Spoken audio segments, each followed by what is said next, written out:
கோலங்கள் சீரியலில் வந்தப்போ பார்த்தீங்கன்னா தொடர்ந்து வருஷக்கணக்கில் வந்ததுனால எல்லாருடைய மனசுலையும் வந்து மோகன் சர்மா அவருடைய முகம் வந்து ரொம்ப நல்லா பதிவாயிருக்கும். அவர் வந்து 1970 காலகட்டத்திலேயே பூனே ஃபிலிம் இன்ஸ்டியூட்டில் அந்த வந்து முதல் நடிகர் பயிற்சி பெற்று தேர்வு பெற்று தென்னிந்திய நடிகர் அவர் தான். South Indian film chamber of காமர்ஸில் வந்து பிரசிடெண்ட்டாக இருந்திருக்காரு 2003 2004. அதுக்கப்புறம் 2004 2005 பார்த்தீங்கன்னா ரோட்டரி கிளப்பில் வந்து பிரசிடெண்ட்டாக இருந்திருக்காரு. ஸோ ஒரு பெரிய பெரிய பதவிகள்ல எல்லாம் இருந்திருக்காரு. நிறைய படங்கள் வந்து பண்ணியிருக்காரு. நிறைய அதாவது வந்து மல்டிபிள் கான்ட்ரிபியூஷன் சினிமாவுக்கு பண்ணியிருக்காரு. எல்லாருக்கும் தெரிஞ்ச ஒருத்தர் இருந்திருக்காரு. ஜெயலலிதா வீட்டுக்கு பக்கத்து வீடு போயஸ் கார்டனில் இருந்திருக்கிறாரு. ஸோ இவ்வளவு பிரபலமாக இருந்தவர், இவ்வளவு செல்வாக்காக இருந்தவர், இன்னைக்கு திடீர்னு ஒரு ஷாக்கிங்கான நியூஸ் பார்த்தீங்கன்னா யூடியூப் வலைதளங்கள்ல எல்லாம் அவருடைய பேட்டிகள் கூட வந்துட்டுருக்கு. அதாவது கும்மிடிப்பூண்டியில் வந்து ஒரு முதியோர் இல்லத்தில் வந்து அவர் தங்கியிருக்காரு. ஆதரவே எனக்கு இல்லை, யாருமே எனக்கு வந்து ஒரு துணையாக இல்லை. இந்த மாதிரி ஒரு நிலைமைக்கு அவர் என்ன காரணமாக சொல்கிறார் அப்படின்னா 2012 வந்து நம்ம கிராமம்னு ஒரு படம் எடுத்திருக்காரு. அந்த நம்ம கிராமங்கிற படத்தை இவர் தயாரித்து இயக்கியிருக்காரு. அந்த படம் நல்ல படம் தான் போல. அந்த படம் வந்து பார்த்திங்கன்னா தமிழ்நாட்டில் வந்து பெஸ்ட் பிக்சர்னு அவார்டு கொடுத்துருக்காங்க. அது இல்லாமல் வந்து நேஷ்னல் அவார்டு கூட கிடச்சிருக்கு. 2 நேஷ்னல் அவார்டு கிடச்சிருக்கு. ஸோ ஒரு நல்ல படம், அந்த நல்ல படத்தை எடுத்திருக்கிறாரு. அவார்டெல்லாம் கூட கிடச்சிருக்கு. ஆனால் அந்த படம் எடுத்த வகையில் அவர் கிட்டத்தட்ட ஒரு 2-2.5 கோடி ரூபா நஷ்டம் ஏற்பட்டுருச்சு. அதுக்கப்புறம் என்னால் வந்து அந்த நஷ்டத்துலேருந்து மீளவே முடியாத ஒரு சுச்சுவேஷன் வந்து தான் நான் இப்படி ஒரு சுச்சுவேஷன் வந்துட்டேன். ஜெர்மனில் ஒரு பையன் இருக்கிறதா சொல்கிறாரு. இந்த பையன் ஏன் என்ன உதவிக்கரம் நீட்டலையா? ஜெர்மனில் இருக்காருன்னா குறைஞ்சபட்சம் வருமானத்துலையாவது இருப்பார். அவர் கொண்டாட்டி பள்ளியோட இருக்காருன்னு சொல்கிறாரு. ஸோ அவர் பேசின வீடியோக்குள்ளே இன்டர்வியூலே கீழே கமெண்ட் போடுறது பெரும்பாலான இதுதான் போடுறாங்க. ஏன் உங்கள் பையன் உதவி பண்ணல, மாத்திரை கூட காசு வாங்கணும்னு சொல்கிறீங்க, இல்லைன்றீங்க.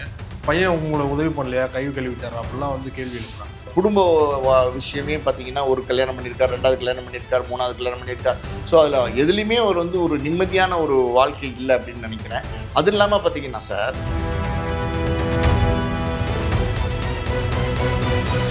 மீடியா சர்க்கிள் நேயர்களுக்கு வணக்கம். இன்றைக்கு நம்ம நேர்காணலுக்காக ஆஸ்கார் மூவிஸ் தயாரிப்பாளர் பாலாஜி பிரபு அவர்கள் நம்மோடு இருந்திருக்காரு. சார் வணக்கம். வணக்கம். நடிகர் மோகன் சர்மா கிட்டத்தட்ட 100 படங்களுக்கு மேலே நடிச்சிருக்காரு. சீரியலில் கூட நடிச்சிருக்காரு. கோலங்கள் சீரியலில் கூட அவரை பார்த்துருக்கலாம். அதில் வந்து பிரபலமானவர். அவருடைய வீடு பார்த்தீங்கன்னா மறைந்த முதல்வர் ஜெயலலிதா அவர் வீட்டு பக்கத்துலேயே போயஸ் கார்டனில் வீடு இருந்தார். ஆனால் சமீபத்தில் அவர் கொடுத்த பேட்டியில் பார்த்தீங்கன்னா முதியோர் இல்லத்துலேருந்து பேட்டி கொடுத்துருக்காரு. எனக்கு மாத்திரை வாங்க கூட காசு இல்லை, அவ்வளோ கஷ்டத்தில் இருக்கேன். அவர் இயக்கிய படம் நம்ம கிராமம், அந்த படத்தை வந்து தமிழ்நாடு கேரளா ஸ்டேட் அவார்டெலாம் வாங்குச்சு. அவர் சேட்டலைட் உரிமை யாராவது வாங்கினேன்னா நான் வந்து மிச்ச காலத்தை ஓட்டிடுவேன்னா ரொம்ப எமோஷ்னலாக பேட்டி கொடுத்துருக்காரு. என்ன சார் ஆச்சு அவருக்கு, ஏன் இந்த நிலைமை? உண்மையாலுமே நீங்கள் சொல்கிற மாதிரி பார்த்தீங்கன்னா மோகன் சர்மா அவர் நல்ல சிறந்த நடிகர். கிட்டத்தட்ட ஒரு 100 படங்களுக்கு மேலே நடிச்சிருக்காரு. மலையாளத்தில் ரொம்ப ஃபேமஸ். மலையாளத்தில் 1974 சட்டக்காரின்னு ஒரு படம் வந்துச்சு. அதில் வந்து மோகன் சர்மா, லட்சுமி 2 பேருமே வந்து நடிச்சிருப்பாங்க. அந்த படம் வந்து சூப்பர் டூப்பர் ஹிட் ஆச்சு. சேது மாதவன் மலையாளத்தில் ரொம்ப பாப்புலரான டேரக்டர், ரொம்ப அதாவது நோன் டேரக்டர், ரொம்ப சூப்பராக படம் எடுப்பார். அந்த படமே ரொம்ப இன்ட்ரெஸ்டிங்காக இருக்கும் மலையாள படம். ஸோ அது வந்து மிகப்பெரிய வெற்றி படம். அதுலேருந்து இவருக்கு ஒரு பெரிய பேர் கிடைச்சிச்சு. அந்த காலகட்டத்தில் பார்த்தீங்கன்னா மோகன் சர்மா மாதிரி ஒரு ஆர்டிஸ்ட் நான் கணவனாக வரணும், அந்த மாதிரி ஒருத்தர் வந்து கணவனாக வரணும்னு பல பெண்கள் ஏங்கின ஒரு காலம்லாம் உண்டு. அவ்வளோ ஹேண்ட்ஸமாக இருப்பார், அவ்வளோ நல்லா இருப்பார். இப்போவே கூட பாருங்களேன், ஆள் நல்ல ஹைட்டாக ஃபேராக குட் லுக்கிங்காக இருப்பார். ஸோ இளமை காலத்தில் எப்படி இருந்திருப்பார், ரொம்ப குட் லுக்கிங்காக இருந்திருக்கார். நிறைய மலையாள படங்களில் நடிச்சிருக்காரு. இன்னொரு படம் பிரேம் நஷீர் நடித்த படம் நெல்லுன்னு ஒரு படம், அதில் வந்து ஒரு செகண்ட் ஹீரோவாக நடிச்சிருப்பார். அதுவும் வந்து சூப்பர் டூப்பர் ஹிட்டு. மலையாளத்தில் நிறைய படங்கள் நடிச்சிருக்காரு. அதே மாதிரி தமிழ்லையுமே நீங்கள் பார்த்தீங்கன்னா தமிழில் வந்து பார்த்தீங்கன்னா ஏணிப்படிகள்னு ஒரு படம் சிவகுமார் நடித்த படம். அதுக்கப்புறம் கண்ணெதிரே தோன்றினால் பிரசாந்த் நடித்த படம், ஏய் நீ ரொம்ப அழகாக இருக்க, அப்புறம் சுயம்பரம், அப்புறம் நம்ம விஜய் தமிழக முதலமைச்சர் இருக்கார் இல்லையா, அவரோட கூட பார்த்தீங்கன்னா ஃப்ரெண்ட்ஸ் படத்தில் நடிச்சிருக்காரு, சச்சின் படத்தில் நடிச்சிருக்காரு, பார்த்திபன் கனவு படத்தில் நடிச்சிருக்காரு, நிறைய படங்களில் நடிச்சிருக்காரு. அவர் வந்து சிவாஜி கணேசனோட, விஜயகாந்தோட, சரத்குமாரோட, விஜய், அஜித், பிரசாந்த் எல்லாரோடையுமே நடிச்சிருக்கிறாரு. தமிழ்லையுமே வந்து ஒரு அறியப்பட்ட நடிகர் தான். தமிழ் மலையாளம் மட்டும் இல்லாமல் பார்த்தீங்கன்னா கன்னடம், தெலுங்கு 4 லாங்குவேஜில் வந்து அவர் நடிச்சிருக்காரு. 4 லாங்குவேஜில் வந்து அவர் படங்களும் தயாரிச்சிருக்காரு. 20 படங்களுக்கு மேலே அவர் வந்து சொந்தமாக தயாரிச்சிருக்காரு. 2 படம் வந்து அவர் டைரக்ட் பண்ணியிருக்காரு. பின்னணி குரல் இருக்கு இல்லையா, பாடுற குரலும் வந்து நிறைய பேருக்கு வந்து பின்னணி குரலும் பாடியிருக்கிறாரு. ஸோ ஒரு பிரபலமான ஒரு நடிகர், ஒரு தெரிந்த நடிகர். அவர் நல்ல ஒரு காலத்தில் மலையாளத்தில் பாப்புலர் இருந்தார். தமிழில் பெருசாக தெரியாட்ட கூட மலையாளத்தில் எல்லாருக்குமே மோகன் சர்மானா தெரியும். ஒரு பேர் கூட நிறைய பேர் தெரியாமல் இருந்திருக்கலாம். நான் ஒரு முகத்தை பார்த்தோன்னா இவரா அப்படின்னு கண்டிப்பாக ஐடென்டிஃபை பண்ணி. நிச்சயமா நீங்கள் சொன்ன மாதிரி பார்த்தீங்கன்னா கோலங்கள் சீரியலில் வந்தப்போ பார்த்தீங்கன்னா தொடர்ந்து வருஷக்கணக்கில் வந்ததுனால எல்லாருடைய மனசுலையும் வந்து மோகன் சர்மா அவருடைய முகம் வந்து ரொம்ப நல்லா பதிவாயிருக்கும். அவர் வந்து 1970 காலகட்டத்திலேயே பூனே ஃபிலிம் இன்ஸ்டியூட்டில் அந்த வந்து முதல் நடிகர் பயிற்சி பெற்று தேர்வு பெற்று தென்னிந்திய நடிகர் அவர் தான். ஸோ அதுக்கப்புறம் அவருடைய கேரியர் அப்படிங்கிறது ரொம்ப பிரமாதமாக இருந்திருக்கு. அவர் வந்து பார்த்திங்கன்னா south Indian film chamber of காமர்ஸில் வந்து பிரசிடெண்ட்டாக இருந்திருக்கார் 2003 2004. அதுக்கப்புறம் 2004 2005 பார்த்திங்கன்னா ரோட்டரி கிளப்பில் வந்து பிரசிடெண்ட்டாக இருந்திருக்காரு. ஸோ ஒரு பெரிய பெரிய பதவிகள்ல எல்லாம் இருந்திருக்காரு. நிறைய படங்கள் வந்து பண்ணியிருக்காரு. நிறைய அதாவது வந்து மல்டிபிள் கான்ட்ரிபியூஷன் சினிமாவுக்கு பண்ணியிருக்காரு. எல்லாருக்கும் தெரிஞ்ச ஒருத்தராக இருந்திருக்காரு. ஜெயலலிதா வீட்டுக்கு பக்கத்து வீடு போயஸ் கார்டனில் இருந்திருக்கிறாரு. போயஸ் கார்டனுங்கிறதெல்லாம் இன்றைக்கெல்லாம் நினச்சா கூட அங்கெல்லாம் வீடு வாங்க முடியாது. ஆனால் அன்னைக்கே அந்த அந்த காலகட்டத்திலே போயஸ் கார்டனில் வீடு வாங்கி ஜெயலலிதா வீடு பக்கத்து வீட்டில் இருந்திருக்காரு. ஸோ இவ்வளவு பிரபலமாக இருந்தவர், இவ்வளவு செல்வாக்காக இருந்தவர், இன்றைக்கி திடீர்னு ஒரு ஷாக்கிங்கான நியூஸ் பார்த்தீங்கன்னா யூடியூப் வலைதளங்கள்ல எல்லாம் அவருடைய பேட்டிகள் கூட வந்துட்டுருக்கு. அதாவது கும்மிடிப்பூண்டியில் வந்து ஒரு முதியோர் இல்லத்தில் வந்து அவர் தங்கியிருக்காரு. ஆதரவே எனக்கு இல்லை, யாருமே எனக்கு வந்து துணையாக இல்லை அப்படின்னு சொல்லியிருக்காரு. அவருக்கு வந்து 3 திருமணம் நடந்தது. முதல்ல வந்து நடிகை லட்சுமியை திருமணம் பண்ணார். அதுக்கப்புறம் 5 வருஷத்தில் அந்த சட்டக்காரிங்கிற படத்தில் நடித்தப்போ 2 பேருக்கு காதல் ஏற்பட்டு 75 திருமணம் பண்ணார். 1975 ஒரு 5 வருஷத்துலேயே அது பிரேக்கப் ஆயிடுச்சு. அதுக்கப்புறம் பார்த்தீங்கன்னா வேற ஒருத்தர் திருமணம் பண்ணார். அந்த 2வது திருமணத்துக்கு ஒரு வாரிசு இருக்குது, ஒரு பையன் வந்து இவருக்கு இருக்கார். அந்த பையன் ஜெர்மனில் இருக்கிறத அவர் சொல்கிறாரு. அதுக்கப்புறம் 3வது திருமணம் வந்து பார்த்திங்கன்னா ஒரு பரதநாட்டிய கலைஞர், சாந்தின்னு ஒரு பரதநாட்டிய கலைஞர். அவரை பற்றின தகவல் இப்போ எதுவும் அவர் வந்து சொல்லலை. என்னாச்சு ஏதாச்சுன்னு தெரில. யாருமே ஆதரவில்லை, எந்த விதமான ஆதரவும் இல்லாமல் நான் வந்து அனாதையாக வந்து இன்றைக்கி முதியோர் இல்லத்தில் இருக்கேன். எனக்கு வந்து காலில் ஒரு ஆப்ரேஷன் பண்ணியிருக்கு, வெர்டிகோ அப்படின்னு சொல்லுவாங்க. அதாவது வந்து பார்த்திங்கன்னா ஒரு மாதிரி தலை சுற்றிக்கிட்டே இருக்கும் உங்களுக்கு. வந்து அது ரொம்ப ஒரு மாதிரி கடுமையான ஒரு விஷயம் வெர்டிகோங்கிறது. அது வந்து அப்படியே வந்து தலை சுத்தல் இருந்துகிட்டே இருக்கும், ஒரு மாதிரி தடுமாற்றம் இருந்துகிட்டு இருக்கும்.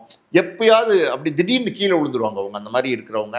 ஸோ அந்த நோய் அவருக்கு இருக்குதுன்னு சொல்லியிருக்காரு. அது இல்லாமல் பார்த்திங்கன்னா ப்ரெஷர் ஜாஸ்தியாக இருக்குது, சுகர் இருக்குது, எல்லாம் சொல்லியிருக்காரு. மருந்து மாத்திரை வாங்குறது கூட எனக்கு காசு இல்லை, எனக்கு வந்து ஆதரவுக்கு யாருமே இல்லை. அதனால் வந்து நான் வந்து முடிவு பண்ணி தான் அந்த ரோட்டரி கிளப்புக்கு வந்துட்டேன். ரோட்டரி கிளப் பிரசிடெண்ட்டாக இருந்தப்போ நிறைய பேர்கிட்ட பழகியிருக்கேன். அவங்க மூலமாக, அவங்களுடைய உதவி மூலமாக தான் இந்த இடத்துல வந்து நான் தங்கியிருக்கேன். இந்த ஒரு ரூமில் நிறைய பொருட்கள்லாம் இருக்குது, ஃப்ரிட்ஜு, டிவி எல்லாம் இருக்குது. அதெல்லாம் கூட பார்த்திங்கன்னா பல நண்பர்கள் வாங்கி கொடுத்தது தான். இன்றைக்கி வந்து நான் ரொம்ப ஒரு ஆதரவற்ற ஒரு நிலைமையில் இருக்கேன்றதை அவர் பதிவு பண்ணியிருக்கிறாரு. இந்த மாதிரி ஒரு நிலைமைக்கு அவர் என்ன காரணமாக சொல்கிறார் அப்படின்னா, 2012 வந்து நம்ம கிராமம்னு ஒரு படம் எடுத்திருக்காரு. அந்த நம்ம கிராமங்கிற படத்தை இவர் தயாரித்து இயக்கியிருக்காரு. அந்த படம் நல்ல படம் தான் போல். அந்த படம் வந்து பார்த்திங்கன்னா தமிழ்நாட்டில் வந்து பெஸ்ட் பிக்சர்னு அவார்டு கொடுத்துருக்காங்க. அது இல்லாமல் வந்து நேஷ்னல் அவார்டு கூட கிடச்சிருக்கு, 2 நேஷ்னல் அவார்டு கிடச்சிருக்கு. அதில் சுகுமாரின்னு ஒரு மலையாள நடிகை, அவங்க ரொம்ப பிரமாதமான நடிகை, ரொம்ப பழைய நடிகை. அவங்க வந்து அந்த படத்தில் நடித்ததுக்கு நேஷ்னல் அவார்டு அவங்களுக்கு கிடச்சிருக்கு. ஸோ ஒரு நல்ல படம், அந்த நல்ல படத்தை எடுத்திருக்கிறாரு, அவார்டெல்லாம் கூட கிடச்சிருக்கு. ஆனால் அந்த படம் எடுத்த வகையில் அவர் கிட்டத்தட்ட ஒரு 2-2.5 கோடி ரூபா நஷ்டம் ஏற்பட்டுருச்சு. அதுக்கப்புறம் என்னால் வந்து அந்த நஷ்டத்துலேருந்து மீளவே முடியாத ஒரு சுச்சுவேஷன் வந்து தான் நான் இப்படி ஒரு சுச்சுவேஷனுக்கு வந்துட்டேன் அப்படிங்கிறத அவர் வந்து பதிவு பண்ணுறார். நிறைய யூடியூப் சேனலில் தொடர்ந்து பேட்டி கொடுத்துட்டு. இப்போ நீங்கள் சொல்கிற மாதிரி வந்து அவரோட அடையாளமாக இருக்கிறது எந்த படமோ அதுவே அவருக்கு இந்த நிலைமைக்கு காரணமாக மாறிடுச்சு இல்லையா?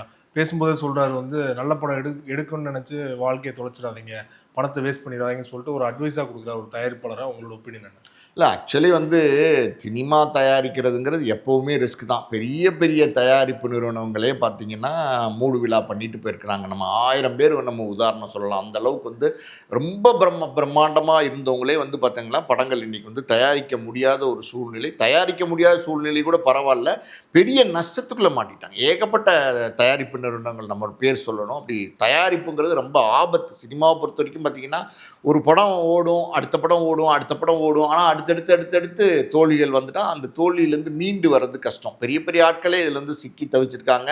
நம்ம உதாரணங்கள் நிறைய சொல்லலாம். ஆனால் உதாரணங்கள் சொன்னால் அந்த பர்டிகுலர் பர்சன்ஸை இப்போ காயப்படுத்துகிற மாதிரி நம்மளே பேசிட்டோம். ஆமாம், நம்மளே நிறைய விஷயங்கள் அதை பற்றி பேசியிருக்கோம். அது வேண்டாம். நிறைய இந்த மாதிரி வந்து ஒரு சூழல் சில நேரங்களில் ஏற்பட்டுருது. நீங்கள் பிதாமகன் படம் எடுத்த தயாரிப்பாளர் துரை அவர்கள்லாம் பார்த்தீங்கன்னா, அவர் ஏதோ கிட்னி ஃபெயிலியரோ ஏதோ பிரச்சனையில் ரொம்ப கஷ்டப்பட்டார். நிறைய பேர் உதவி பண்ணாங்க. சூர்யா உதவி பண்ணார், விக்ரம் உதவி பண்ணார், பல பேர் உதவி பண்ணாங்க. பட் இருந்தும் என்ன ஆதரவு இல்லை. ஆதரவு அதாவது ஒரு பணம், அவர் நல்ல பெரிய ப்ரொடியூசர், நிறைய படங்கள் எடுத்திருக்கிறாரு. ஆனால் கடைசி காலத்தில் பார்த்தீங்கன்னா அவர் மரணித்த நேரத்தில் ஒரு 4-5 பேர் கூட அவர் வீட்டில் இல்லாத சூழல் நம்ம பார்க்க முடிஞ்சிச்சு. ஆனால் அதே மாதிரி வந்து 16 வயது நிலை படம் எடுத்தார்ல எஸ் ஏ ராஜ்கண்ணு, அவர் அவர் எவ்வளோ பெரிய ப்ரொடியூசர், எவ்வளோ பெரிய படத்தை எடுத்திருக்காரு. ரஜினி, கமல் 2 பேரும் அந்த படத்தில் நடிச்சிருக்கிறாங்க. அந்த படம் 2 பேருக்குமே முக்கியமான படம். ரஜினிக்கும் முக்கியமான படம், கமலுக்கும் முக்கியமான படம். அப்படிப்பட்ட படத்தை எடுத்த எஸ்.ஏ. ராஜ்கண்ணு அவர் மரணிச்சப்போ பார்த்தீங்கன்னா ஒரு சொந்தக்காரவங்க மட்டும்தான் இருந்தாங்க, சினிமாக்காரங்க யாருமே போகல. அதே மாதிரி பார்த்தீங்கன்னா கிங் படம், அப்புறம் தனுஷை வச்சு திருடா திருடி படம்லாம் எடுத்த அந்த தயாரிப்பாளர் மரணிச்சப்ப யாருமே போகல, யாருமே ஆதரவு கரம் நீட்டலை. இது தொடர்ந்து சினிமாவில் நடந்துகிட்டே இருக்குது. படம் எடுக்கிறதுங்கிறது அந்த அளவுக்கு ஆபத்தான ஒரு விஷயமா இருந்துகிட்டு இருக்கு இன்னமும். படம் ஒரு காலகட்டத்தில் ரொம்ப நல்லா வர மாதிரி இருக்கும். ஆனால் வந்து பார்த்தீங்கன்னா உள்ள காலை இழுத்துருச்சுன்னா புதைகுழிக்குள்ள இழுத்த மாதிரி வெளியில் வரவே முடியாது, வெளியில் தலை கூட காட்ட முடியாதுங்கிற ஒரு சூழல் வந்துடும். அதுதான் உண்மை. சினிமாவுடைய ரியாலிட்டியாக தான். குறிப்பாக வந்து பார்த்தீங்கன்னா சினிமாவில் இயக்குனராக இருந்தாவோ இல்லை வேற நடிகராக இருந்தாவோ இந்த அளவுக்கு பிரச்சனை இருக்காது. ஆனால் இந்த தயாரிப்பாளராக இருக்கும்போது ஏகப்பட்ட சிக்கல்கள் வரும். இவரே எடுத்துக்கோங்களேன், மோகன் சர்மா வந்து கிட்டத்தட்ட 100 படங்களுக்கு மேலே நடிச்சிருக்காரு. ஹீரோவாலாம் நடிச்சிருக்கிறாரு. மலையாளத்துலலாம் தமிழ்லையுமே தெரிஞ்ச ஒரு நடிகராக இருக்காரு. நல்ல ஒரு படித்த மனிதராக இருக்காரு. பல பதவிகளில் இருந்திருக்கிறாரு. எல்லாம் இருந்தும் பாருங்க, அந்த ஃபிலிம் சேம்பரில் அவர் இருக்கும்போது அவர் ஒரு சட்டம் கொண்டு வந்திருக்காரு. அது என்ன அப்படின்னா, அந்த மெம்பர்ஷிப் இருக்குது பார்த்தீங்களா, அதை வந்து திருப்பி கொடுத்துட்டா, சரண்டர் பண்ணிட்டா அவங்களுக்கு ஒரு ரிட்டையர்மெண்ட் அமௌண்ட் மாதிரி 5 லட்சம் கொடுத்து அவங்கள வந்து அனுப்புறது, கௌரவப்படுத்தி அனுப்புறதுங்கிற மாதிரி ஒரு சட்டம் இயற்றிருக்காரு. இவர் வந்து 2002 2003 ஃபிலிம் சேம்பர் தலைவர்னு. ஃபிலிம் சேம்பர்னா பல பேருக்கு தெரியாது. அதாவது 4 மாகாணம், தமிழ், தெலுங்கு, கேரளா, கர்நாடகா 4 மாகாணத்துக்கும் இணைந்த ஒரு கூட்டமைப்பு தான் வந்து ஃபிலிம் சேம்பர். அதனுடைய தலைமை அலுவலகம் வந்து பார்த்திங்கன்னா அண்ணா சாலையில் தான் இருக்குது, நம்ம சென்னையில் தான் இருக்குது. ஸோ அவர் ஒரு சட்டம் இயற்றிருக்காரு. அதில் அவர் ஒரு தலைவராக இருந்திருக்காரு. இன்றைக்கி பாருங்கள், கால சூழ்நிலை 20 வருஷம் கழித்து அந்த ஃபிலிம் சேம்பருக்கு நேராக போய் கேட்டிருக்காரு. இந்த மாதிரி ஒரு சட்டம் இருக்கே, நான் இருக்கும்போது இயற்றிருக்கேனே, எனக்கு வந்து நீங்கள் கொஞ்சம் அந்த 5 லட்சம் கொடுத்து உதவி செஞ்சீங்கன்னா நல்லாயிருக்கும்னு கேட்டப்ப அவங்க என்ன சொல்லியிருக்காங்க, அந்த சட்டங்கள்லாம் நாங்கள் திருத்திட்டோம் சார், சட்ட திருத்தம் ஆகி போச்சு, அதனால் அது இப்போ கொடுக்க இயலாதுன்னு சொல்லியிருக்காங்க. பாருங்கள், ஒரு மனிதனுடைய நிலைமை அது. நம்ம என்ன யாருக்கு எப்போ நடக்கும்னு நமக்கு தெரியாது. படம் எடுத்தது தான் கஷ்டம். படம் அந்த நம்ம கிராமங்கிற படம் எடுத்திருக்காரு. அந்த நம்ம கிராமன்ற படம் எடுத்த வகையில் பார்த்திங்கன்னா அதை எப்படியாவது வந்து வியாபாரம் பண்ணணும்னு நினச்சிருக்காரு. பொதுவாகவே பார்த்திங்கன்னா கமர்ஷியல் படங்களுக்கு ஆகிற வியாபாரங்கள் இந்த மாதிரி ஆர்ட் ஃபிலிம்ஸ்க்கெலாம் ஆகிறது இல்லை. அது தமிழ்நாடு ஸ்டேட் அவார்டு கொடுத்துருக்காங்க, நேஷ்னல் அவார்டு 2 வாங்கியிருக்கு. எல்லாம் இருந்தும் கூட வியாபாரத்தில் வந்து அது சக்ஸஸாக பண்ண முடியல. அது வியாபாரமாகாமல் போச்சு. சேட்டலைட் ரைட்ஸை வித்துடலாம் அப்படின்னு சொல்லி பக்கத்தில் இந்த ஜெயலலிதா அம்மா கிட்ட வந்து பேச்சுவார்த்தை நடந்திருக்கு. அவங்க வந்து கொடுக்குறேன்னு சொல்லியிருக்காங்க, வாங்கிக்கிறேன்னு சொல்லியிருக்காங்க. ஆனால் இவருடைய துரதிர்ஷ்டம் என்ன பண்ணுறது, அவங்க வந்து பேச்சுவார்த்தை நடந்துகிட்டு இருக்கிற அந்த 10-12 நாளுக்குள்ளே அந்த அம்மா இறந்து போயிட்டாங்க. ஹாஸ்பிட்டல் அட்மிட் ஆனாங்க. அதுக்கப்புறம் கோமா ஸ்டேஜுக்கு போய் ரெக்கவர் ஆகலாம், அந்த அம்மா இறந்து போயிட்டாங்க. ஸோ அது அப்படியே வந்து நின்று போச்சு. அந்த போயஸ் கார்டன் வீடை வந்து விற்க வேண்டிய ஒரு சூழ்நிலை வந்திருக்கு. போயஸ் கார்டன் வீடெல்லாம் இன்றைக்கெல்லாம் நினச்சி பார்க்க முடியுமா? அந்த சொத்தை விற்க வேண்டிய ஒரு சூழ்நிலை வந்திருக்கு. அதுக்கப்புறம் வந்து பார்த்திங்கன்னா சேத்பட்டில் எங்கேயோ போய் வாடகைக்கு ஒரு சின்ன வீட்டில் இருந்தார்.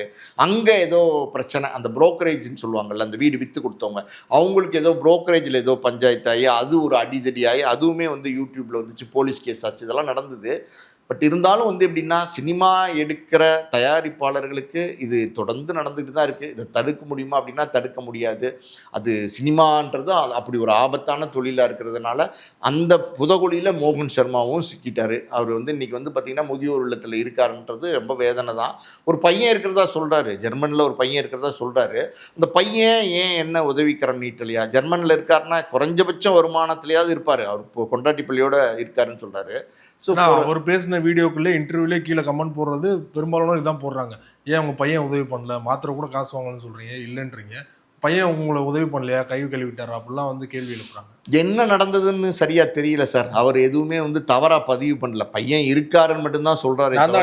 பையனுடைய பேரையை கூட அவர் வந்து குறிப்பிடலை. அது என்னமோ, அது என்ன குடும்ப பிரச்சனை, அதுக்குள்ள என்ன நடந்ததுன்னு தெரியல. ஒரு குடும்ப விஷயமே பார்த்தீங்கன்னா, ஒரு கல்யாணம் பண்ணியிருக்கார், 2வது கல்யாணம் பண்ணியிருக்கார், 3வது கல்யாணம் பண்ணியிருக்கார்.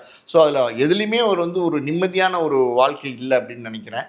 அது இல்லாமல் பார்த்தீங்கன்னா சார், ஜெர்மனில் இருந்தான்னா, அமெரிக்காவில் இருந்தான்னா, எங்கே இருந்தான்னா, அதாவது வந்து தாய் தகப்பனை நம்ம பார்த்துக்கணுங்கிற எண்ணம் வந்து குழந்தைங்களுக்கு இருந்தால் தான் அது நடக்கும். அது அந்த மாதிரி எண்ணம் இல்லையா அந்த பையனுக்கு அப்படின்னு நமக்கு தெரில. அவர் எதுவுமே பையனை பற்றி தப்பாக சொல்லாதப்ப நம்ம தப்பாக சொல்கிறது சரியாக வராது. பொதுவான மனநிலையை நம்ம பேசணும் அப்படின்னா, இன்றைக்கி நிறைய பேர் வந்து பார்த்திங்கன்னா முதியோர் இல்லத்தில், ஆதரவற்ற இல்லத்தில் வந்து நிறைய அப்பா அம்மா இருந்துகிட்ருக்குறாங்க. அது காரணம் என்ன அப்படின்னா, ஒரு ஸ்டேஜுக்கு மேலே வந்து அப்பா அம்மா பெற்றவர்கள் வந்து பாரம் அப்படிங்கிற மாதிரி ஒரு மனநிலையில் இன்றைக்கி இருக்காங்க. இன்றைக்கி வந்து பார்த்திங்கன்னா லைஃப் ஸ்டைல் வந்து ரொம்ப ரொம்ப ஃபாஸ்ட் லைஃப் ஸ்டைலாக இருக்குது. இன்றைக்கி வந்து ஒரு காலத்தில் வந்து வீட்டில் சமைச்சு சாப்பிட்ருப்போம். நம்ம வந்து சாம்பார், ரசம், கூட்டு, பொரியல், கறி குழம்பு, மீன் குழம்புன்னு சமைச்சு சாப்பிட்ருப்போம். ஞாயிற்றுக்கிழமையெல்லாம் பார்த்திங்கன்னா நல்லா கறி எடுத்து சாப்பிடுவோம்னு நினைப்போம். இன்றைக்கெல்லாம் நீங்கள் பாருங்களேன், எல்லாமே ஹோட்டலில் தான் வந்து நிற்கிறாங்க. இன்றைக்கி சென்னையில் இருக்கிற பிரபலமான நான் வெஜிடேரியன் ஹோட்டல், வெஜிடேரியன் ஹோட்டல்லாம் ஞாயிற்றுக்கிழமெல்லாம் போனீங்கன்னா 1 மணி நேரம் குறைஞ்சது வெயிட் பண்ணி சாப்பிடணும். சென்னையில் மட்டும் இல்லை, பாண்டிச்சேரியிலேருந்து இன்றைக்கி இருக்கிற இடங்கள் எல்லாமே அப்படி தான் இருந்துகிட்ருக்கு. அப்படி இருக்கும்போது லைஃப் வந்து ஃபாஸ்ட்டான லைஃப் ஸ்டைலாக போச்சு. இன்றைக்கி இருக்கிற இளைஞர்கள் பார்த்திங்கன்னா நம்மளுடைய உணவு, பாரம்பரியமான உணவே விட்டுட்டு பர்கர், பிஸ்ஸா அப்படின்னு போக ஆரம்பிச்சிட்டாங்க. இப்படி இருக்கிற காலகட்டத்தில் அந்த மனைவி, குழந்தைங்க அப்படிங்கிறது மட்டும்தான் நம்மளுடைய உறவு. அந்த உறவை தாண்டி அப்பா அம்மா அப்படிங்கிறது பாரம். அப்பா அம்மா வயசாகிடுச்சு, வயசானால் யாராக இருந்தாலும் இந்த வயசு நமக்கும் வரும், எல்லாருக்கும் வரும். அந்த வயசு வரும்போது அவங்க தடுமாற்றம் இருக்கத்தான் செய்யும், அவங்களுக்கு நிறைய பிரச்சனைகள் இருக்கத்தான் செய்யும், உபதிகள் இருக்கத்தான் செய்யும். என்னென்னா கவனிக்கிறதுக்கு விருப்பப்படுறதில்ல. யார் கவனிக்கிறது அப்படின்னு சொல்லிட்டு கொண்டு போய் ஏதாவது சில பேர் வந்து முதியோர் இல்லத்தில் சேர்த்து விட்டு மாதம் மாதம் காசு கட்டிடுறேன்னு சேர்த்து விட்டுறவங்களும் இருக்காங்க. சில பேர் வந்து பார்த்திங்கன்னா கண்டுக்காமல் கொண்டு போய் இறக்கி விட்டுட்டு வந்துடுறவங்களும் இருக்கிறாங்க. ஒரு காரில் போகும்போது ஒரு நாய்க்குட்டியை வந்து கூட கூட்டிகிட்டு போகணுன்னு நினைக்கிறாங்க. அந்த காரில் பீச்சுக்கோ பார்க்குக்கோ எங்கேயோ போகும்போது கூட்டிகிட்டு போய் அப்படியே ஜாலியாக வாக்கிங் போயிட்டு வரணும்னு நினைக்கிறாங்க. அதுக்கு அந்த நாய்க்குட்டிக்கு கொடுக்குற இம்பார்ட்டன்ஸ் கூட பெற்ற தாய் தகப்பனுக்கு கொடுக்க மறுக்கிறாங்க. நம்ம வந்து இந்த இடத்துல நினைவுபடுத்த ஒரு விஷயம் இருக்குது. அது என்ன அப்படின்னா, ஒரு காணொளி யூடியூப்பில் ரொம்ப வைரல். அது என்ன அப்படின்னா, ஒரு வயசான அம்மா, கிட்டத்தட்ட ஒரு 77 78 வயசாக அந்த அம்மாவுக்கு இருக்கும். அந்த அம்மா வந்து ஒரு டிவி ஷோவில் நினைக்கிறேன், அங்கே உட்காந்து சொல்கிறாங்க. அதாவது வந்து ஒரு நாள் வந்து என் பையன் என்னை பைக்கில் வாமா ஏறு பைக்கில்னு சொல்லி கூப்பிட்டு வந்து எங்கேயோ கூப்பிட்டு போய் இந்த ஒரு முதியோர் இல்லத்தோடைய வாசலில் உள்ளே கூட கொண்டு போய் விடல, வாசலில் இறக்கி விட்டுட்டு இங்கே இருமா நான் வரேன் உன்னை பார்க்குறதுக்குன்னு சொல்லிட்டு போய் இன்றைக்கி வந்து பார்த்திங்கன்னா 20 வருஷம் ஆச்சு.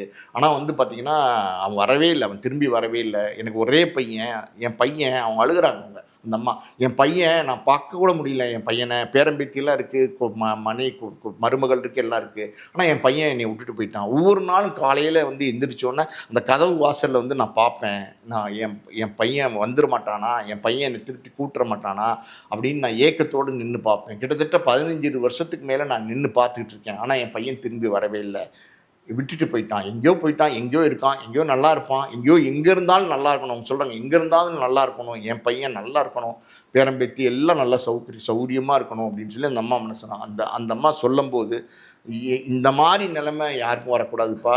தாய் தகப்பன் வயசானவங்க அவங்க என்னப்பா பண்ணுவாங்க, ஒரு வாய் உருண்டை சோறுப்பா அது கொடுங்க, அதுக்கு மேலே என்ன கேட்டுற போகிறாங்க அவங்க, அது ஒரு வாய் உருண்டை சோறை கொடுங்க, அவங்களுக்கு இப்படி விட்டுறாதீங்கப்பா, விட்டுறாதீங்கப்பான்னு அந்த அம்மா அழுகும்போது அது நம்ம கண்ணில் மட்டும் இல்லை, எல்லார் கண்ணிலையுமே தண்ணி வந்துடும்.